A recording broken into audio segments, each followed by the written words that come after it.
Per rimanere competitivo al Veneto è rimasto poco tempo e una sola strada da seguire: che lo Stato si accorga quanto sia necessario lo sviluppo delle infrastrutture, quelle opere che nel campo dei trasporti, dell'energia e delle telecomunicazioni siano accessibili a basso costo per consentire al Veneto di crescere, e che invece oggi vedono il Veneto pericolosamente fermo e con il processo per l'autonomia a rischio, come denunciano le camere di commercio della nostra regione. Non si può andare avanti su questa strada del no continuo, tagliati fuori da tutte le progettazioni, da eventuali potenziamenti. Il Veneto è l'unica regione del nord Italia e quindi una regione dal punto di vista economico importante che non ha un valico verso la Germania. Sostenere l'economia del Veneto, va ricordato, significa sostenere l'economia nazionale, ma nonostante il peso economico di questa regione c'è poi qualcosa che non funziona quando si tratta di fare investimenti. Ricordiamo che il Veneto è la seconda regione per esportazione, assieme alla Lombardia e all'Emilia Romagna noi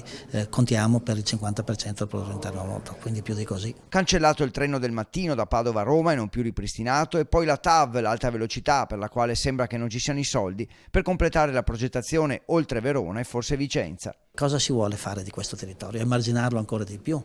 Io credo che questo territorio abbia bisogno di rispetto e soprattutto di essere sostenuto in una visione nazionale di un'economia che sta perdendo colpi. L'Emilia ormai, guardando il PIL, ha superato anche il Veneto grazie proprio alle infrastrutture come l'alta velocità. Anche in questo caso il Veneto ha rispettato le regole ed è quello che poi alla fine si vede mortificato da scelte di pianificazione nazionale che sono veramente indecorose.